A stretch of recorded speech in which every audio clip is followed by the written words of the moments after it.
Hello and welcome to the Daily Comic and Collectible, episode 569. Now today, the collectible of the day is the Mattel Toys, Masters of the Universe, The Evil Horde, Land of Eternia, Fright Zone Action Playset. Evil's in the air at this forbidden stronghold. It's the Fright Zone, home of the Evil Horde. The heroic warriors advance cautiously as one of their own is trapped in the Evil Horde's jail. Watch out as the angry rock monster grabs for the hero's feet, and the horrible dragon roars out of its cavern, looking for victims. Then there's the sinister tree at the top of the hill with branches that snare intruders. What place could be so menacing? The Fright Zone holds plenty of traps, tricks, and treachery. You control the tree branches and the rubber dragon. The rock monster's mouth traps Figure's feet. The prison door locks with a special release mechanism to free the prisoners. Beware, you're entering the Fright Zone. The Fright Zone, trap-filled stronghold of terror, was released in 1985, and the one thing that didn't hold up well was the included thin rubber dragon puppet, so mine has a custom replacement. This playset measures 16 inches by 12 inches by 8 inches in size. Released by Mattel Toys. Now, the comic of the day is Masters of the Universe Origins mini-comic, Volume 1, Issue number 4. With a cover date of 2020. This story is titled Sneak Attack. Previously, on the Daily Comic and Collectible, Skeletor was defeated and stopped from stealing the power from the multiverse, but left the gateways open for something evil to escape into Eternia. The story opens in Avian, top of the Mystic Mountains, home to Eternia's legendary bird people.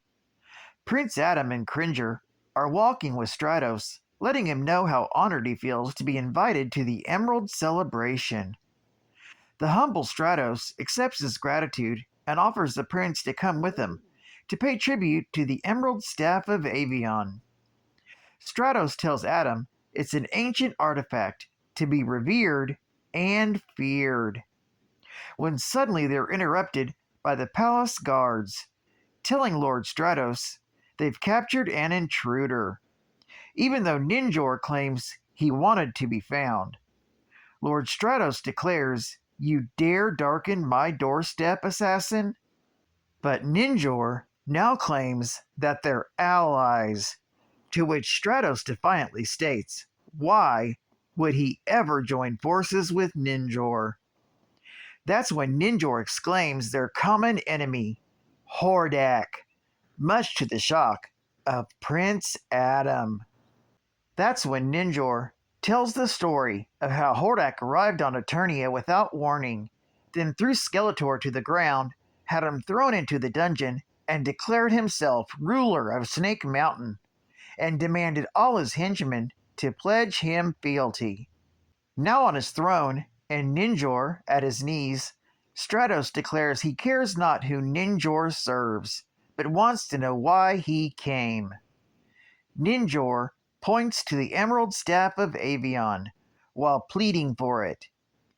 He then tells Stratos Hordak wants it, to rip the power of the universe from Eternia, and send it through Triclops' techno portal to the dreaded Fright Zone on Etheria, Hordak's home, and by doing so, will destroy all of Eternia.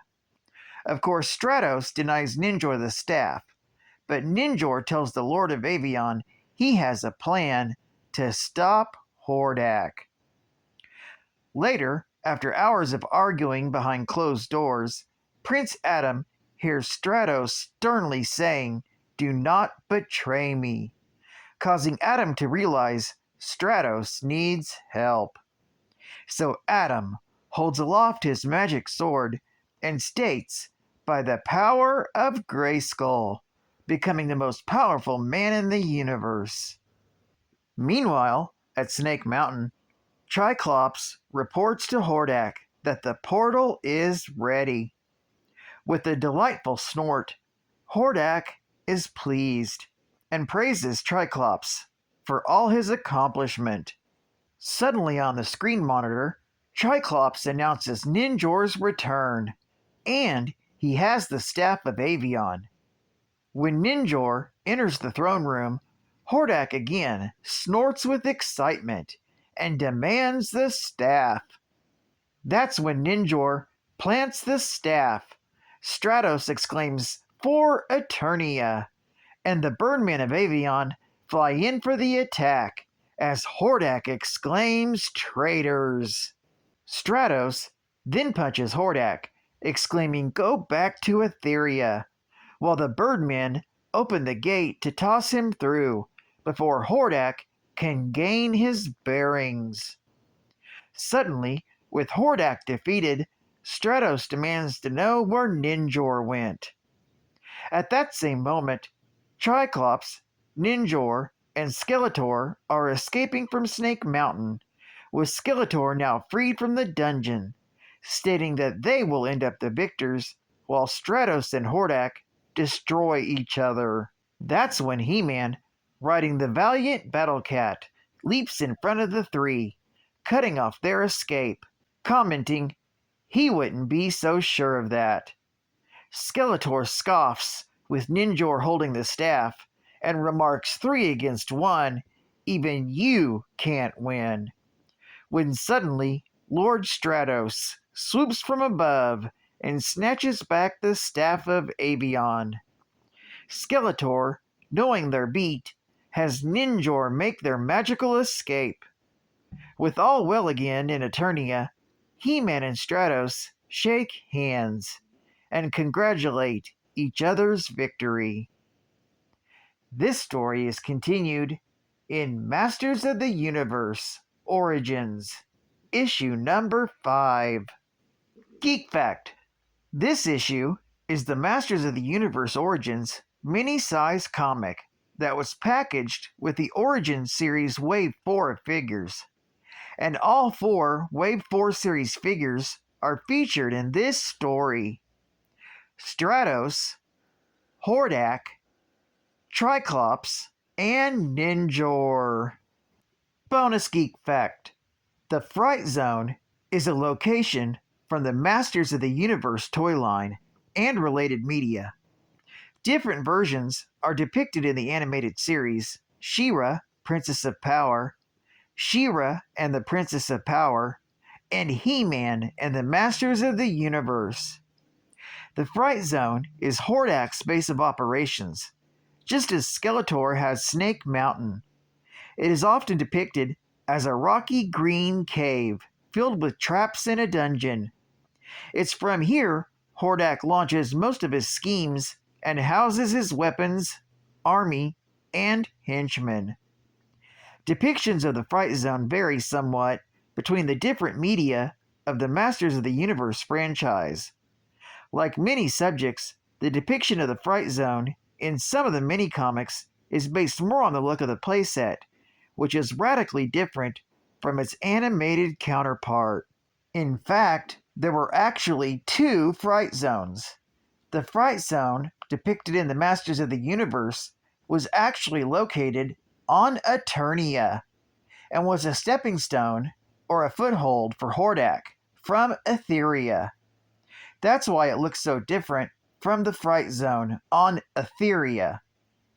The clarification is made in the Master Mail for Masters of the Universe magazine, issue number 13. Advertising Ad Fact. New from Mattel for 2021.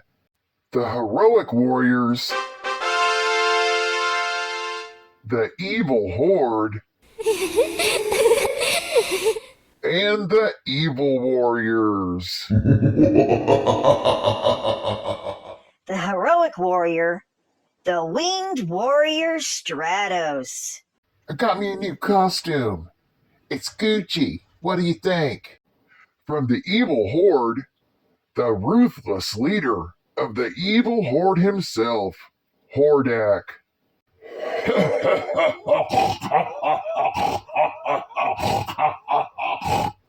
And the evil warriors, evil and sees everything, Triclops.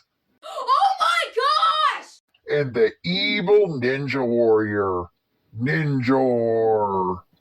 Ninja! Only from Mattel. And final geek fact. In the Filmation animation, the Fright Zone appeared in many episodes of She-Ra and was often depicted as a sprawling, techno-industrial labyrinth, a large industrialized area with a rugged and polluted appearance. In addition to serving as the home base for Hordak and his minions, it also functioned as a workshop, factory, and staging area. It's also been shown to contain living quarters and Hordak's throne, meeting room, and among other facilities. Well, I'd like to thank you for joining me for another Daily Comic and Collectible, and I hope to see you again Thursday. This is Cat Fan Comics Man, and I'll catch you on the flip. Over and out.